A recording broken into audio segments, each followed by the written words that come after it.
Hello बच्चों, how are you? I hope all of you are good. तो बच्चों, इस वीडियो में हम बात करेंगे बेटा इक्वेशन ऑफ प्लेन की। एक्सरसाइज 11.3 है, NCERT। ठीक है।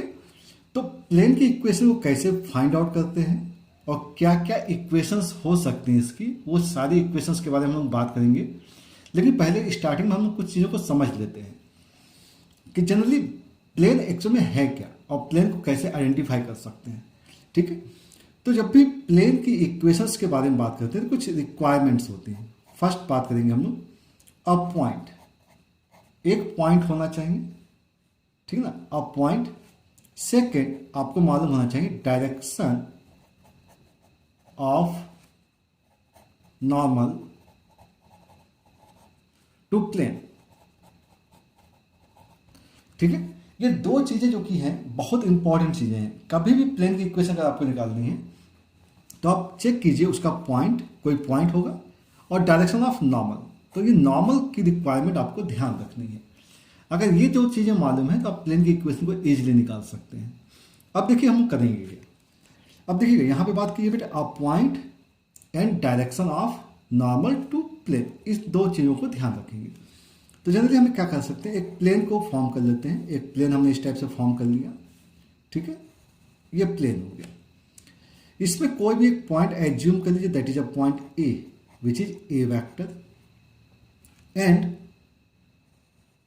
एक वेरिएबल पॉइंट हमने ले लिया बेटा R is equal to R vector. एक वेरिएबल पॉइंट क्या है, आर है। अब ए और आर को ज्वाइन किया तो ये लाइन जो है वो लाई करेगी ऑन द प्लेन। किस पे लाई करेगी, ऑन द प्लेन। और इसके जो नॉर्मल की डायरेक्शन है वो नॉर्मल की डायरेक्शन हमने ले ली कुछ इस टाइप से, दिस वन एन वेक्टर। ठीक है।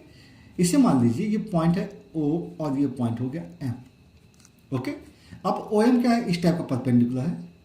तो परपेंडिकुलर है इस टाइप का, तो वो प्लेन के परपेंडिकुलर कंडीशन को दिखा रहा है। तो यहाँ पे अगर देखें तो एक वेरिएबल पॉइंट लिया हुआ है, एक पॉइंट लिया हुआ है। तो यहाँ पे क्या गिवन है, पॉइंट गिवन है, डायरेक्शन ऑफ नॉर्मल गिवन है। तो यहाँ पे बात करें कि ए आर वेक्टर जो होगा वो परपेंडिकुलर होगा ओ एम वेक्टर के। यस और नो?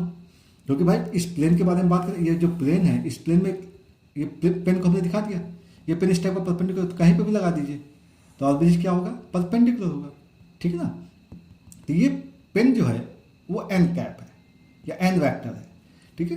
तो A R vector perpendicular to O M vector होगा। इंप्लाइज दैट अगर हम बात करें A R vector dot O M vector is equal to क्या होना चाहिए, जीरो होना चाहिए, डॉट।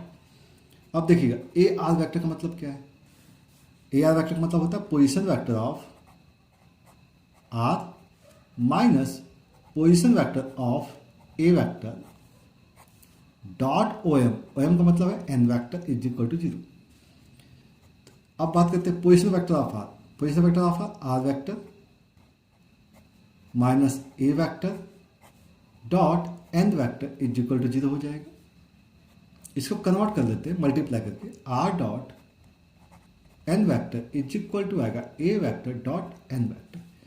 तो ये जो इक्वेशन आपको मिलती है ये इक्वेशन ऑफ प्लेन मिलती है। ठीक है ना। और इसी का आपको डायरेक्ट यूज करना होता है, ध्यान रखेंगे। R vector dot N vector is equal to A vector dot N vector. ये क्या हो जाता है, ये हो जाती है आपकी प्लेन की इक्वेशन। यहां पर जो बात होती है ए वेक्टर डॉट एन वेक्टर, इस चीज को ध्यान रखिएगा। ए वेक्टर डॉट एन वेक्टर, इसको हम रिप्रेजेंट करते हैं डी से, because of this one is an scalar quantity. तो अगर डी वेक्टर दिया गया है तो इसका मतलब ये हो गया are vector dot N vector is equal to D. तो जनरली आप इसे भी रिप्रेजेंट कर सकते हैं। ठीक है।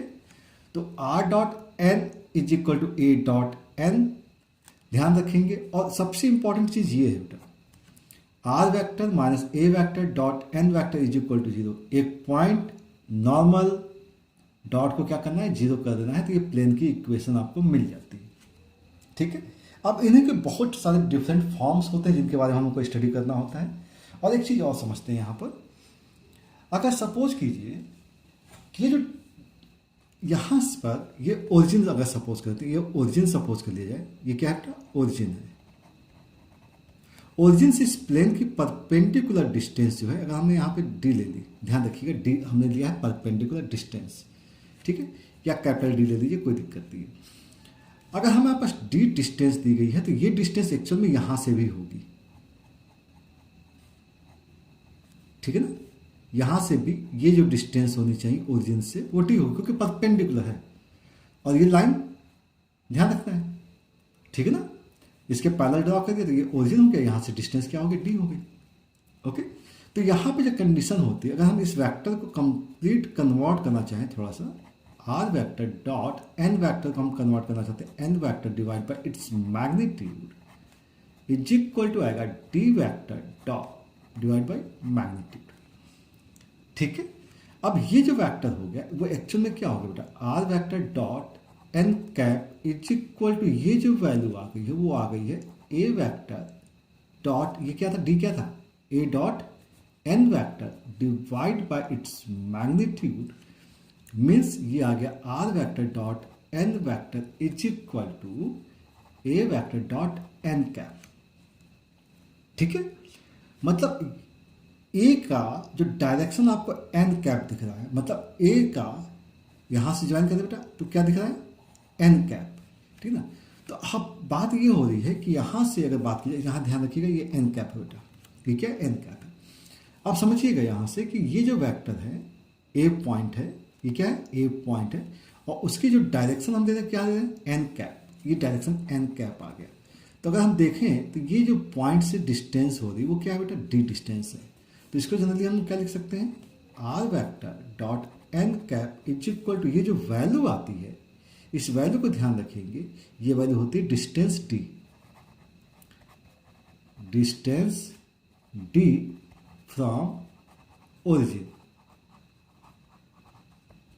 डिस्टेंस डी फ्रॉम ओरिजिन होती है, ठीक है। बात समझ में आ रही होगी।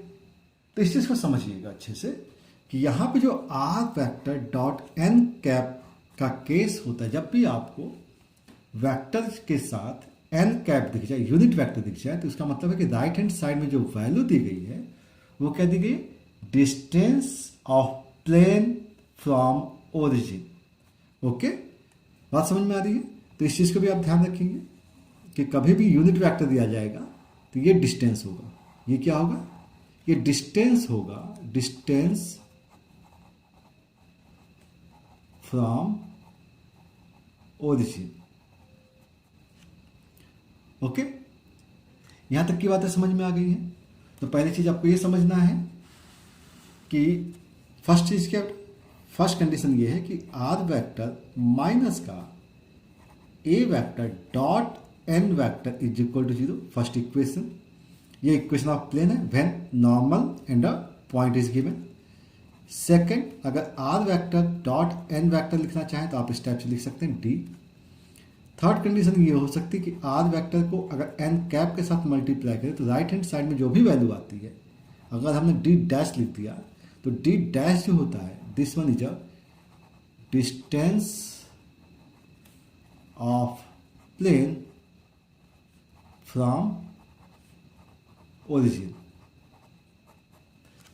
ठीक है। अब अगर यहां तक की बातें अगर आपको समझ में आ गई तो कुछ चीजों के बारे में और बात कर लेते हैं, ठीक है। ध्यान रखिएगा बेटा, हम सेकंड के बारे में बात करते हैं, कार्टेशियन फॉर्म। अगर हम कार्टेशियन फॉर्म के बारे में बात करना चाहें तो कार्टेशियन फॉर्म को कैसे निकालेंगे, आर वेक्टर को सिंपली आपको लिखना है एक्स वाई जेड, मतलब एक्स आई प्लस वाई जेड वाई जे प्लस जेड के। एन वेक्टर को अगर हमने चाहा तो इस टाइप से लिख देते हैं बेटा, ए बी और सी लिख देते हैं, ए आई प्लस बी जे प्लस सी के। अगर हम इन दोनों का डॉट करें तो डॉट करेंगे क्या आएगा, ए एक्स आएगा plus B Y plus C Z is equal to आएगा डी, ठीक है। अब डी कुछ कांस्टेंट वैल्यू है, डी क्या कांस्टेंट वैल्यू है, तो जल्दी हमको प्लेन की इक्वेशन के लिए क्या लिखना होता है, प्लेन की इक्वेशन को स्टैंडर्ड फॉर्म में लिखते हैं A X plus B Y plus C Z, और डी को हम यहाँ पे प्लस डी लिख देते हैं। ध्यान रखिएगा यहाँ पे डी एक कांस्टेंट वैल्यू है, तो कांस्टेंट की जगह हम माइनस डी भी ले सकते हैं, तो माइनस डी आकर के इधर प्लस डी हो जाएगा, ठीक है। तो ये वैल्यू आती है इक्वेशन ऑफ प्लेन। इस चीज को समझिएगा, क्या आती है इक्वेशन ऑफ प्लेन आती है। इसे ध्यान रखिएगा, डी का मतलब यहाँ पर निगेटिव भी हो सकता था, डी को आप इस टाइप से पॉजिटिव लगा सकते हैं। तो एक्चुअल में ABC क्या है, एक्स वाई जेड का जो भी कॉफिशिएंट, कभी भी प्लेन की इक्वेशन मिलेगी तो जो coefficient of X Y Z है, जो भी coefficient of X Y Z है, this one is a direction ratio of normal है, डायरेक्शन रेशियो ऑफ नॉर्मल मिलता है, ठीक है। तो एक्स वाई जेड का जो भी कॉफिशिएंट है वो क्या मिलेगा आपको, direction ratio of normal to plane. तो यहां तक की बातें अगर आपको समझ में आ गई हैं तो ठीक है, अब चीज़ों के बारे में और डिस्कस किया जाए। कार्टेशियन फॉर्म आ गया आपके पास, ध्यान रखिएगा कि यहां पर n वेक्टर जो होता है वो NABC दिया गया है, r वेक्टर की वैल्यू XYZ है, ठीक है। तो किसी वेक्टर फॉर्म को कार्टेशियन फॉर्म में कन्वर्ट करना है तो आप इस टाइप से कन्वर्ट कर देंगे, ठीक है। और भी चीज़ों के बारे में हम लोग अब बात करते हैं, समझिएगा। जैसे एग्जांपल लेते हैं, अब जैसे आर वेक्टर, एक जो वेरिएबल पॉइंट हमने लिखा बेटा 2i प्लस 3j माइनस 4 के लिखते हैं, this one n vector is equal to लिख दिया मैंने d। यहाँ पे कुछ कांस्टेंट वैल्यू है, कांस्टेंट वैल्यू को हम लोग कुछ लिख सकते हैं, जैसे 5 -5 कुछ भी लिखा जा सकता है। r का मतलब हो गया बेटा XYZ होता है, तो इसको कार्टेशियन फॉर्म में चेंज करना है तो जैसे ही आप IJK देखते हैं वहां पे लिखना है आपको XYZ is equal to 5। So this one is a Cartesian form. तो जहां पर भी IJK दिखेगा वहां पर XYZ लिखना है, ठीक है। और इसी से वेक्टर फॉर्म बनाना है तो कांस्टेंट को आप अलग कर लीजिए, 2 x की जगह I, y की जगह j, z की जगह k, और बाहर निकाल दीजिए r vector is equal to 5, ठीक है। तो ध्यान रखना है IJK की वैल्यू रिप्लेस होगी XYZ से और XYZ की वैल्यू रिप्लेस होगी वापस IJK से। तो वेक्टर टू कार्टेशियन या कार्टेशियन टू वेक्टर जो भी दिया जाएगा आप कन्वर्ट कर सकते हैं, ओके। चलिए, तो अब हम लोग बात करेंगे बेटा इसके ऊपर बेस्ड जितने भी एग्जांपल्स हैं, सॉल्व एग्जांपल्स के बारे में बात करेंगे, सॉल्व एग्जांपल्स के बारे में बात करेंगे और एक्सरसाइज के अनसॉल्व क्वेश्चंस के बारे में भी बात करेंगे, ओके। तो आई होप आपको चीज़ें समझ में आ रही होंगी अच्छे से। चलिए, तो वेक्टर इक्वेशन आपको पता चल गया है भाई, प्लेन की इक्वेशन आपको मालूम होनी चाहिए तभी हम लोग काम कर पाएंगे, ठीक है।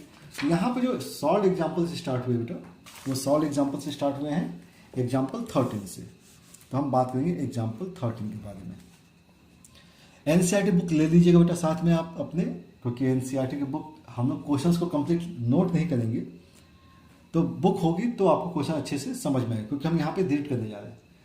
Find the vector equation of a plane which is at a distance of, distance दिया हुआ है बेटा, distance of 6/√29 from the origin, okay, and its normal vector is given as 2i minus 3j plus 4k from origin. Also find its Cartesian form. Distance दिया हुआ है, n vector मालूम है, तो हमारे पास एक फॉर्मूला था। फॉर्मूला क्या यूज होगा बेटा यहाँ पे, फॉर्मूला ध्यान रखिएगा, r वेक्टर जब भी परपेंडिकुलर डिस्टेंस दी गई है तो उसे यूनिट वेक्टर वाला फॉर्म यूज करना है, d r vector dot n cap is equal to d। चलिए, तो r वेक्टर तो एज इट इज रहेगा, डॉट n कैप के लिए आपको लिखना पड़ेगा 2i minus 3j plus 4k divide by its का magnitude in root of magnitude 2 square 4, 3 square 9, 4 square 16 is equal to d is a distance √29। चलिए, तो अब r वेक्टर डॉट यहाँ देखिए 2i minus 3j plus 4k divide by कितना है बेटा, ये आया √29 कैंसिल आउट, तो ये हो गया 6। ये आपके पास इक्वेशन आ गई प्लेन की, ओके। अब बात करेंगे कार्टेशियन फॉर्म में। कार्टेशियन फॉर्म, तो कार्टेशियन फॉर्म के लिए मैंने आपको बताया कि जहां पे भी IJK दिया गया वहां पे हमें लिखना क्या है, x, y and z, is equal to 6. So this one is the equation of plane in Cartesian form. तो बहुत ही जैसा क्वेश्चन था. आई होप आपको क्वेश्चन अच्छे से समझ में आ गया होगा. ठीक है, तो वेक्टर इक्वेशन फॉर्म हो गई, कार्टेशियन फॉर्म हो गई, आपके पास प्लेन की इक्वेशन आ गई. नेक्स्ट क्वेश्चन के बारे में बात करते हैं. एग्जाम्पल 40. ओके, एग्जाम्पल 14 के बारे में बात करते हैं. Find the direction cosine. Means ध्यान रखना है कि यहां पे डायरेक्शन कोसाइन जो है वो क्वेश्चन है of the unit vector perpendicular to the plane. Unit vector perpendicular to the plane R vector dot आपको दिया गया है 6i cap minus 3j cap minus 2k cap plus 1 is equal to 0. अब आपको प्लेन की equation दी गई है. तो प्लेन की इक्वेशन अगर दी गई तो आर वेक्टर डॉट ये जो है बेटा 6i minus 3j plus 2k cap is equal to minus 1 है. और ये जो वेक्टर होता है यही तो एन वेक्टर होता है. कंपेयर कर सकते हैं ना, R vector dot N vector is equal to D से. ठीक है ना, तो ये जो वैल्यू मल्टीप्लाई होती है वो एन वेक्टर होती है. तो ये हो गया 6i minus 3j plus 2k cap. और हमें इसका यूनिट वेक्टर निकालना, तो यूनिट वेक्टर निकाल दीजिए. तो मैग्नीट्यूड निकालना पड़ेगा. तो 6i minus 3j plus 2k divide by its magnitude. तो magnitude 6 square 36 minus 3 square 9 2 square 4. तो ये जो वैल्यू आ गई 49 का रूट 7. तो ये हो गया 6/7 i cap minus 3/7 j cap plus 2/7 k cap. तो अब आपको डायरेक्शन कोसाइन चाहिए, तो डायरेक्शन कोसाइन बता दीजिए डायरेक्ट. तो जो भी कोफिशिएंट्स हैं वो डायरेक्शन कोसाइन होंगे 6/7 minus 3/7 and 2/7. So these are the actual our requirement. तो बहुत सिंपल सा केस है बेटा. R dot N cap N vector is equal to क्या होता है, माइनस का डी होता है या माइनस डी लिख सकते हैं, कोई दिक्कत नहीं है. ठीक है ना, दोनों ही टाइप से आप फॉर्मूले को यूज कर सकते हैं. ओके, नेक्स्ट बात करते हैं. जैसे एग्जाम्पल 14 के बारे में बात करते हैं. एग्जाम्पल 14 के बारे में बात करते हैं. What is example 14? 1 मिनट. देखिए ये विजुअल है. क्वेश्चन कहा गया find the distance of plane 2x minus 3y plus 4z minus 6 is equal to 0 from the origin. Origin से इसकी डिस्टेंस निकालनी है. क्या निकालनी है? डिस्टेंस फाइंड आउट करनी है बेटा ओरिजिन से. तो ओरिजिन से डिस्टेंस फाइंड आउट करने तो इस प्लेन की इक्वेशन को हम स्टैंडर्ड फॉर्म में कन्वर्ट करते हैं. देखिएगा ये जो प्लेन की इक्वेशन है उसको कुछ इस टाइप से लिखते हैं बेटा. 2x minus 3y plus 4z is equal to लिख सकते हैं 6. जहां पर भी x y और z दिया गया वहां पर i j k. 2i minus 3j plus 4k और बाहर क्या लगेगा बेटा r vector is equal to 6 आ गया. ठीक है, आपको परपेंडिकुलर डिस्टेंस का फॉर्मूले के लिए आपको ध्यान रखना पड़ेगा कि r dot N cap is equal to d होता है और यहाँ पे ये डिस्टेंस जो होती है वो परपेंडिकुलर डिस्टेंस होती है when this one converted into unit vector. तो हमें इसे यूनिट वेक्टर में कन्वर्ट करना पड़ेगा. तो r वेक्टर डॉट इसका unit vector 2i minus 3j plus 4k vector divide by unit vector in root of क्या करना पड़ेगा 4 प्लस 9 प्लस 16. तो यही काम आपको यहाँ पे भी करना पड़ेगा. तो इन रूट ऑफ अगर आप देखें तो ये वैल्यू 29 आ जाती है. तो ये एन कैप हो गया. तो आर वेक्टर डॉट अब इस वेक्टर को आप एन कैप लिख सकते हैं इज इक्वल टू आ गया 6/√29. तो ये जो डिस्टेंस है ये डिस्टेंस होगी ओरिजिन से. This one distance from origin. तो ये आपका क्वेश्चन का आंसर हो जाएगा 6/√29. तो स्टैंडर्ड फॉर्म में कन्वर्ट करते जाइए, चीज़ें आसान होती जाती हैं. ठीक है, नेक्स्ट क्वेश्चन के बारे में बात करें. ओके, नेक्स्ट क्वेश्चन एग्जाम्पल 15 के बारे में बात करते हैं. ओके,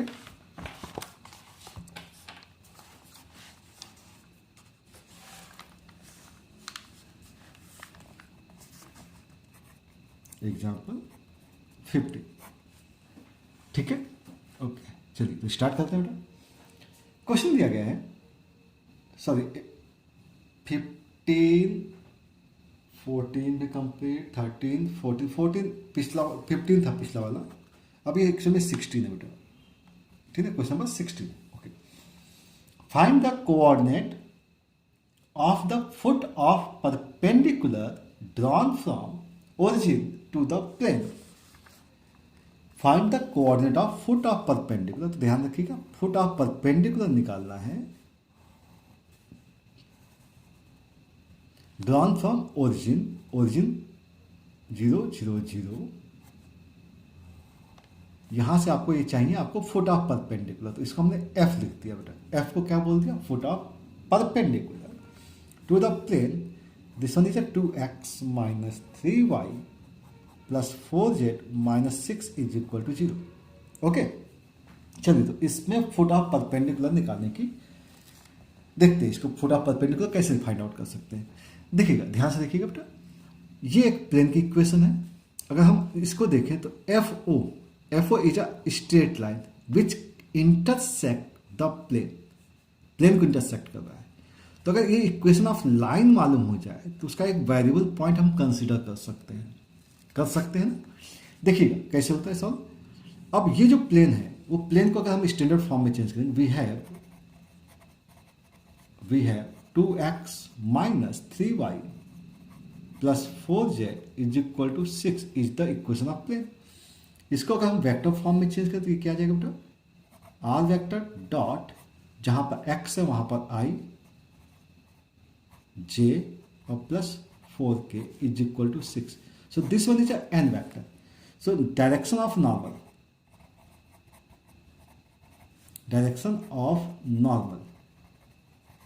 इज इक्वल टू है आपके पास 2 माइनस 3 एंड ऑफ 4, यही तो है नॉर्मल की इक्वेशन आ गई आपके पास, नॉर्मल की डायरेक्शन रेशियो आ गए, ठीक है। अच्छा, ये डायरेक्शन रेशियो इस लाइन के ही है ना, ये जो लाइन है, तो इक्वेशन ऑफ लाइन अगर हमें निकालनी पड़े, इक्वेशन ऑफ लाइन लेते हैं तो इक्वेशन ऑफ लाइन क्या होता है बेटा, एक्स अपॉन वाई अपॉन और जेड अपॉन, पॉइंट क्या बेटा, ओरिजिन है, पॉइंट ओरिजिन दिए, डायरेक्शन क्या बेटा इसकी 2 माइनस 3 एंड ऑफ 4, इसको हमने एक लैम्डा मान लिया, ओके। तो यहाँ से एक्स वाई जेड के पॉइंट्स बता दीजिए, एक्स की वैल्यू क्या जाएगी 2 लैम्डा, वाई की value minus 3 lambda and Z is equal to आएगा 4 लैम्डा। इसको हमने लेट कर लिया F, this one is a variable point, ठीक है, चलेगा ना, क्योंकि ये जो पॉइंट है ये इसी लाइन पर है। And point F satisfy the plane, obvious सी बात है, क्योंकि पॉइंट प्लेन पर है, प्लेन को सेटिस्फाई करेगा। तो एक्स वाई जेड की वैल्यू पुट कर दीजिए, तो 2 टाइम्स एक्स की वैल्यू क्या बेटा 2 लैम्डा, माइनस 3 टाइम्स वाई की value minus 3 lambda, plus 4 Z की value 4 lambda, minus 6 is equal to 0। Calculate कीजिए, 4 lambda plus 9 lambda plus 16 lambda is equal to 6, so lambda is equal to 6/29, 6/29 हो जाएगा, ठीक है ना, 29 हो जाएगा। बात समझ में आ रही है। अगर लैम्डा मालूम हो चुका है तो हमें एक्स वाई जेड मिल जाना चाहिए, okay. So now foot F is equal to क्या होगा, एक्स इज इक्वल टू क्या आ गया 2 लैम्डा, तो 12 divide by 29, Y is equal to minus 3 lambda मतलब minus 18/29 and Z is equal to 4 means 24/29। So ये जो वैल्यू आएगी एफ की जो वैल्यू आएगी, this one is a foot of perpendicular, ठीक है ना। तो जब भी फुट ऑफ परपेंडिकुलर का कॉन्सेप्ट आएगा तो हमें हमेशा स्टार्ट कहाँ से करना पड़ेगा, लाइन की इक्वेशन में फाइंड आउट करनी पड़ेगी, तभी हम इसका foot of perpendicular find out कर पाएंगे।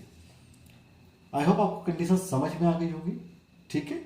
अब यहाँ तक की कंडीशंस के बारे में जो सॉल्व एग्जाम्पल्स तो हमने कर लिए, अब बात करेंगे बेटा हम अनसॉल्व एग्जाम्पल्स जो क्वेश्चन एक्सरसाइज में दिए गए हैं उसके बारे में, ठीक है।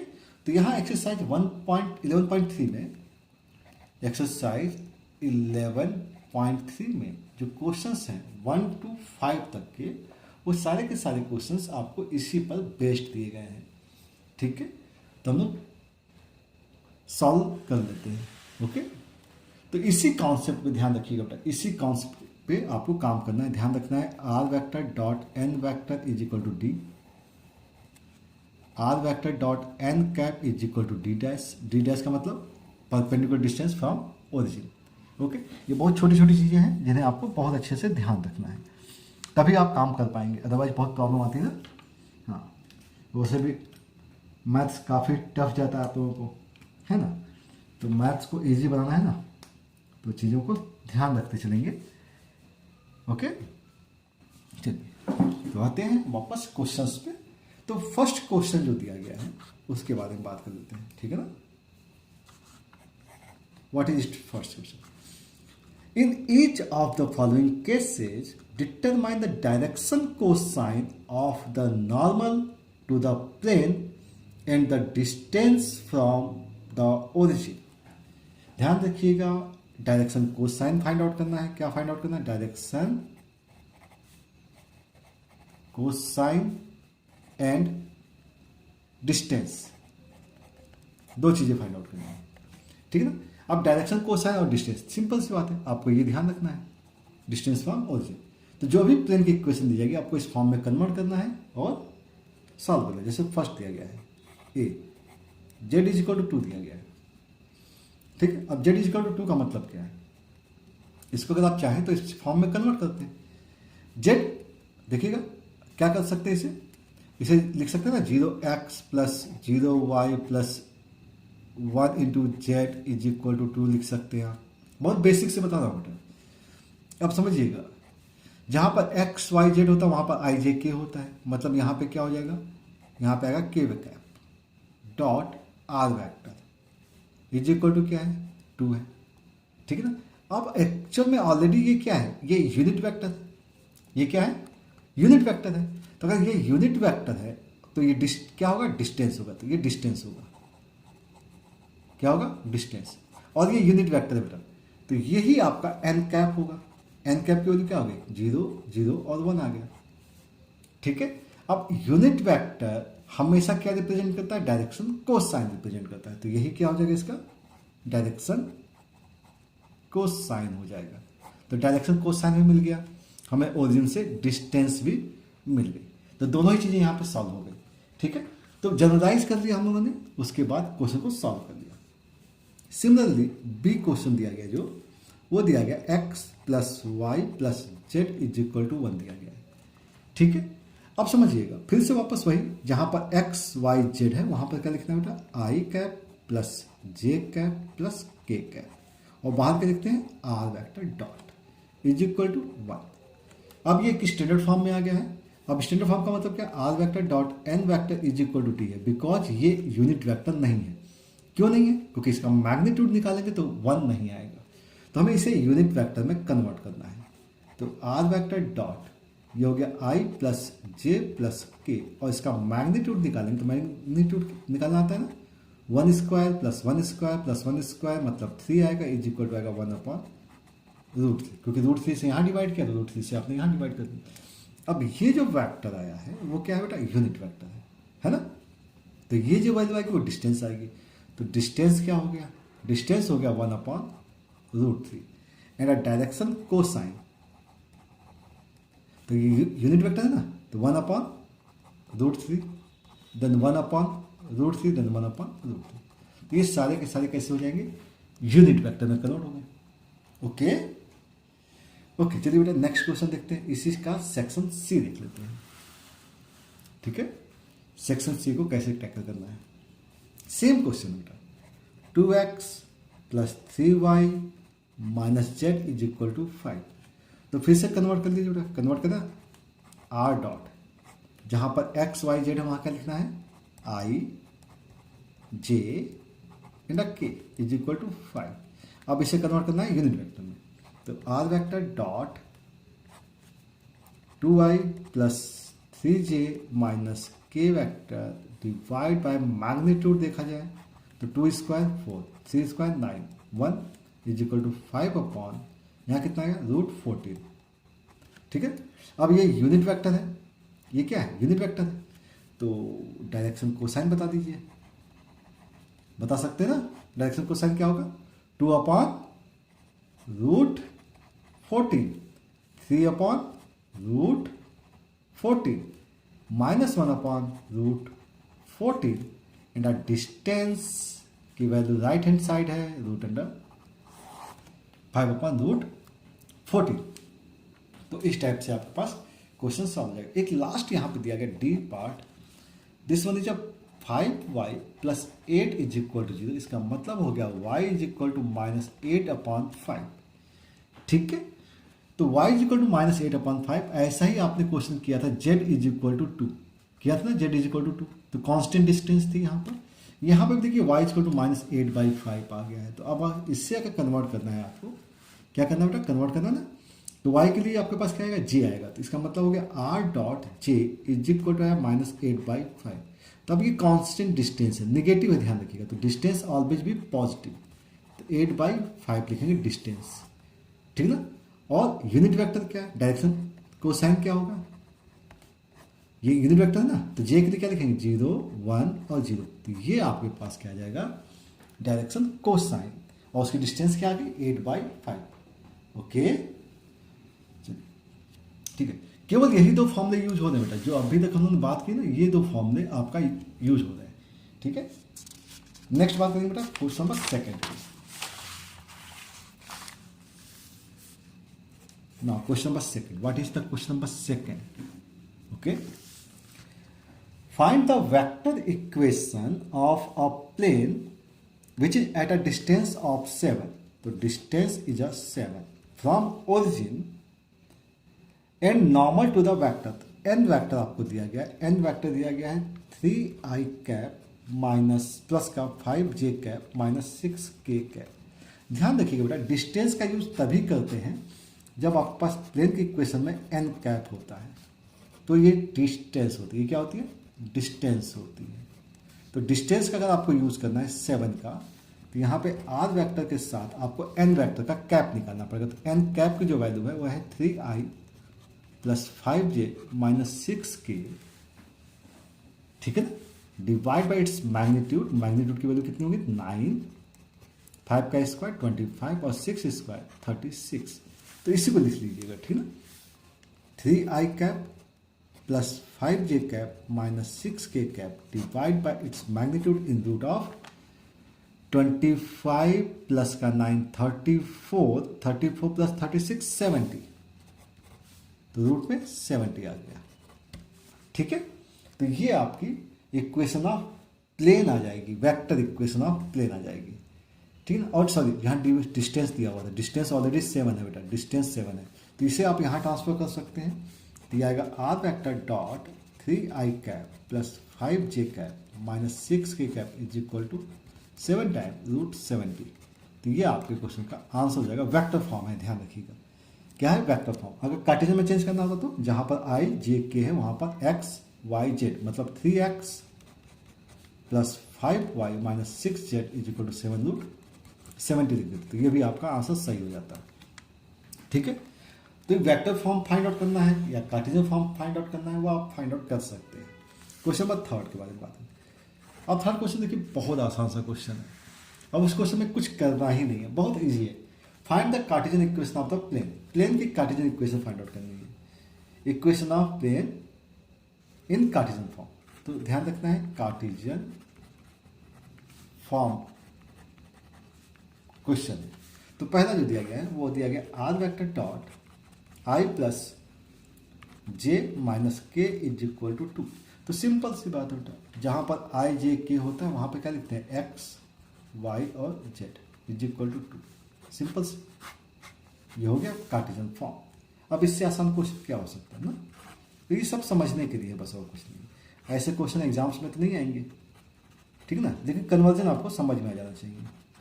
4k इज इक्वल टू 1 दिया गया। अब आप बता सकते हैं जहाँ पर i है वहाँ पर x y और z इज इक्वल टू 1। ये हो गया कार्टेशियन फॉर्म। सी देखते हैं, r डॉट, अब इसे थोड़ा बड़ा लिख दिया गया है, s minus twice t i cap plus 3 minus का t j cap plus 2s plus t k cap is equal to 15।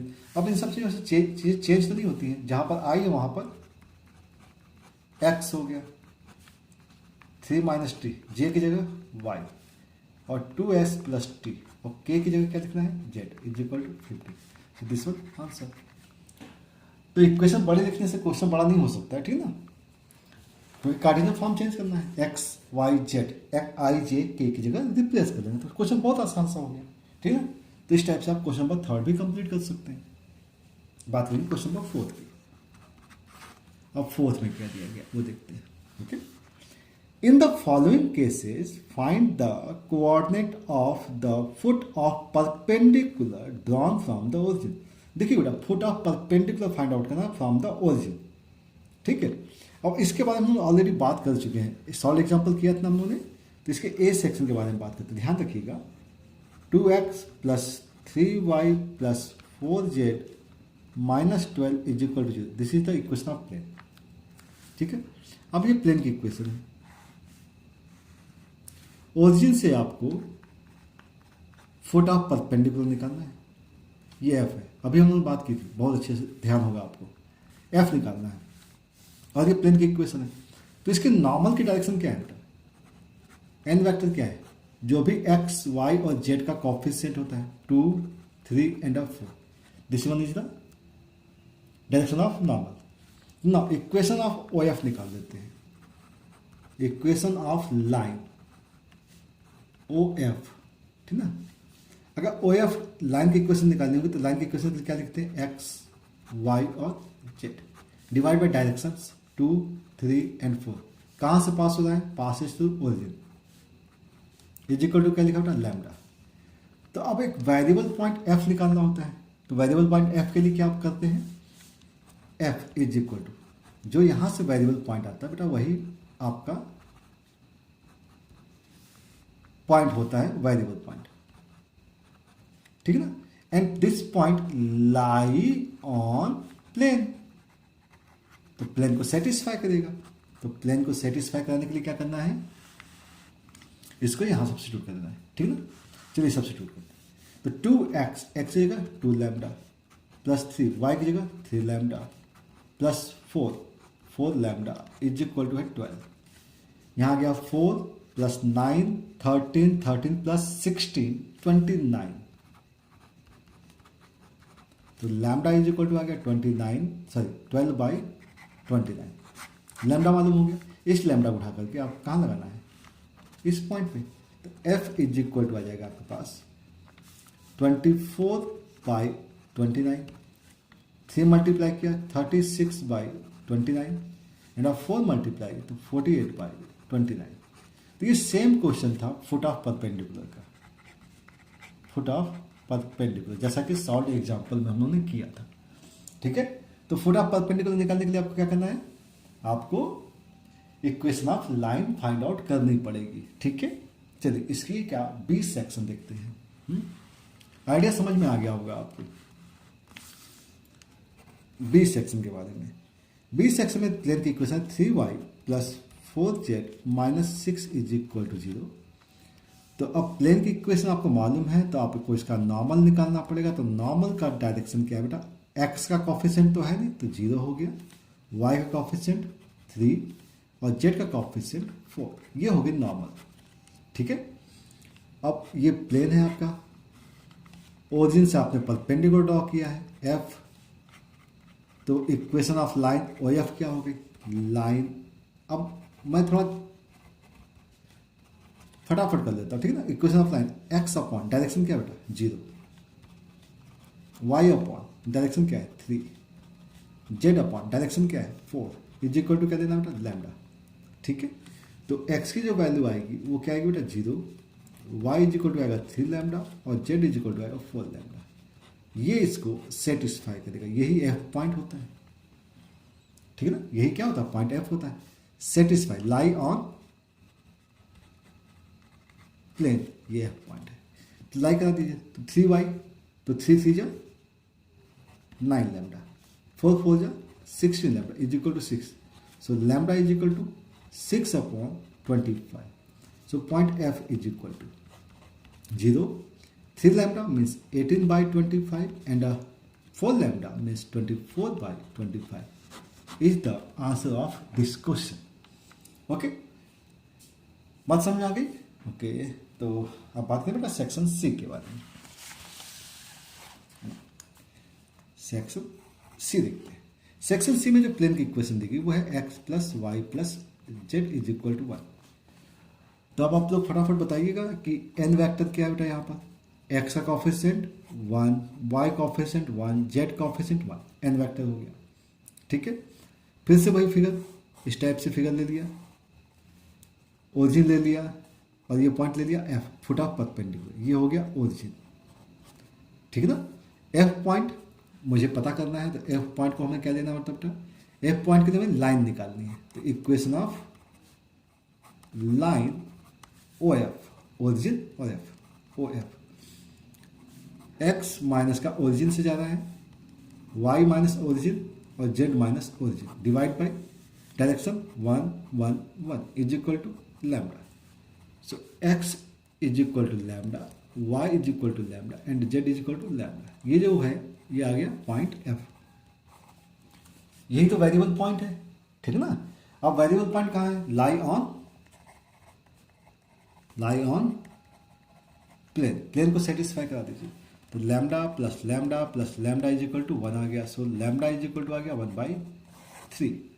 अब लैम्डा आ गया तो इसका मतलब पॉइंट एफ आ जाएगा। Point F is equal to lambda की जगह 1/3, 1/3 और 1/3। So this one foot of perpendicular. ठीक है, समझ में आ गया? अब समझिएगा बेटा, ये पॉइंट कुछ भी हो सकता है। ओरिजिन, यहाँ पे सारे क्वेश्चंस ओरिजिन पे दिए गए हैं तो ओरिजिन पे सॉल्व कर रहे हैं। ये पॉइंट कुछ भी हो सकता है। यहाँ पे 1 2 3 लगा सकते हैं तो 1 2 3 लगा देंगे। कॉन्सेप्ट यही रहेगा, ठीक है ना। तो कॉन्सेप्ट से कोई कंप्रोमाइज नहीं होता है, कॉन्सेप्ट आपको ध्यान रखना है। अब से डी सेक्शन के बारे में बात करते हैं। डी सेक्शन डायरेक्ट हम लोग करेंगे, ठीक है ना। डी सेक्शन में दिया गया है 5y plus 8 is equal to 0। अब ये प्लेन जो है इसको समझिएगा कि 5y plus 8 is equal to 0, तो इसका डायरेक्शन ऑफ नॉर्मल क्या हो जाएगा? एन की वैल्यू क्या बेटा? एक्स का कॉफिशिएंट 0, वाई कॉफिशिएंट 5 सॉरी, और जेड का कॉफिशिएंट क्या है? 0 है। 0 5 0 है। तो प्लेन लाइन की इक्वेशन निकालते हैं। लाइन ओ एफ, याद है ना, लाइन ओ एफ, ये एफ ये ओ एफ के लिए एक्स अपॉन 0, वाई अपॉन 5 और z upon 0 is equal to lambda. तो एक्स की वैल्यू आ गई 0, y is equal to 5 lambda और जेड इज इक्वल टू आ गया 0। ये आ गया बेटा एफ पॉइंट, ठीक है ना। आप प्लेन में लाई करेगा तो लाई इन प्लेन। सभी क्वेश्चन को मैंने सेम प्रोसीजर से सॉल्व कर दिया बेटा। तो एक्स की वैल्यू, वाई की वैल्यू, तो 5 लैम्डा इज इक्वल टू -8, तो लैम्डा इज इक्वल टू आ गया -8 अपॉन 25। लैम्डा की वैल्यू यहाँ पे पुट कर दीजिए बेटा। तो foot of perpendicular, foot of perpendicular, x is equal to 0, y is equal to आएगा 5, तो 5 से 5 कट से आएगा तो माइनस का 8/5 आएगा और जेड इज इक्वल टू आएगा 0। तो this one is a foot of perpendicular, जो कि आपको यहीं से मिल जाता है, ठीक है ना। समझ में बात आ गई होगी? ओके, तो सारे क्वेश्चन तो क्या फुट ऑफ परपेंडिकुलर के ऊपर हम लोगों ने यहाँ पे डायरेक्टली 5 क्वेश्चन सॉल्व कर दिए। यहाँ पे 4th सेक्शन ये है और एक सॉल्व एग्जाम्पल। तो कहीं पे भी कोई कंफ्यूजन नहीं होना चाहिए फुट ऑफ परपेंडिकुलर के कॉन्सेप्ट के रिस्पेक्ट में। ओके, अब बात करेंगे हम लोग बेटा नेक्स्ट पार्ट की, नेक्स्ट क्वेश्चन की, that is a question number 5। ये सारे क्वेश्चंस उन्हीं फॉर्मूले पे बेस्ड हैं जो अभी हम लोगों ने डिस्कस किए हुए हैं, that r vector dot N vector is equal to d, एक वेक्टर ये हो गया, और r vector dot N cap is equal to d dash. इन्हीं के ऊपर सारे के सारे काम हो रहे हैं। ओके, और Cartesian form and vector form. Okay, next है find the vector and Cartesian equation of planes. ध्यान रखिएगा, वेक्टर एंड कार्टेशियन दोनों के बारे में बात की गई है। That Passage through the point, एक पॉइंट से पास करता है। ओके ठीक है भाई, तो पॉइंट को हम लोग ए वेक्टर ले लेते हैं। पॉइंट दिया गया है 1 0 एंड -2। ओके ठीक है, and normal to the plane, n vector दिया गया। तो एन वेक्टर की वैल्यू क्या बेटा? I cap plus J cap minus के कैप दी गई। बहुत सिंपल सा केस है भाई। कोई भी प्लेन जो होता है इससे पास हो रहा है और इसके परपेंडिकुलर। तो बात हुई थी हम लोग की आर माइनस का A vector dot N vector is equal to basic formula, क्योंकि इसी को तो कन्वर्ट करके हम लोगों ने ये लिखा था ठीक है ना। तो इसका मतलब ये हो गया कि हम लोग लिख सकते हैं are dot N vector is equal to A dot n, ठीक है ना। यही वैल्यू क्या थी, ये वैल्यू डी थी, डी लिखा था, ठीक है। तो आर डॉट एन की जो वैल्यू है वो क्या है, आई प्लस जे माइनस का k is equal to A dot n के बारे में बात करते हैं। ए की वैल्यू है I cap minus 2k cap dot I cap plus J cap minus के कैप। ओके, चलिए तो डॉट कर लेते हैं। तो आई का आई के साथ डॉट 1 हो गया, के का के के साथ तो प्लस का 2 हो गया। तो ये हो गया R dot I plus J minus के is equal to 3। So this one is the equation of plane in which form, vector form. किस फॉर्म में है, वेक्टर फॉर्म में है, ठीक है। अब इसी को कार्टेशियन में चेंज करना है। तो कार्टेशियन के तो आप लोग अब एक्सपर्ट हो गए होंगे। क्या करना होता है भाई, जहां आई है वहां पर x, जहां j है वहां पर y, और जहां k है वहां z is equal to 3। So this one is a Cartesian form. Okay, चलिए तो फिफ्थ का फर्स्ट सेक्शन हमने कंप्लीट किया। अब बात करेंगे सेकंड सेक्शन के बारे में। सेकंड सेक्शन में क्या दिया गया है, ये ए सेक्शन था बेटा, ठीक ना। ये second section, plane which passing through the point 1 4 6 1 4 and 6 इस पॉइंट से पास करता है, and normal to the vector. तो देखिए बिल्कुल सेम क्वेश्चन रिपीट होते हैं बेटा। यहाँ पर आई माइनस 2j प्लस के दिया गया है, ये n दिया गया, ये a दिया गया। तो इसका मतलब ये है कि आप स्टार्ट कहाँ से कर सकते हैं, यहाँ से स्टार्ट कर सकते हैं, ठीक है ना। तो स्टार्ट करते हैं are dot N vector is equal to A vector dot N vector. तो R vector dot N vector के लिए I minus 2j plus K लिख दिया is equal to A dot N. तो I plus 4j plus 6k dot I minus 2j plus K. अब R dot I minus 2j plus K is equal to I का I से multiply 1 minus 8 plus 6, तो value कितनी हो गई बेटा, minus का 1 हो गया, तो माइनस 1 हो गया। R dot I minus 2j plus K. Okay, now Cartesian form. तो कार्टेशियन में I J and K is equal to -1। तो ये आपकी equation of plane in Cartesian form हो जाती है, ठीक है। तो यहाँ तक के जो भी क्वेश्चंस थे बेटा वो सारे के सारे r vector minus A vector dot N vector is equal to 0 पे थे, r dot N is equal to d, या r dot n unit vector is equal to d dash, इसके ऊपर थे, ठीक है ना। तो आई होप आपको सारे क्वेश्चन अच्छे से समझ में आ गए होंगे, ठीक है। अब हम लोग नेक्स्ट वीडियो में बात करेंगे बेटा नेक्स्ट टाइप की प्रॉब्लम्स के बारे में, ठीक है। तो okay, all the best, thank you for watching.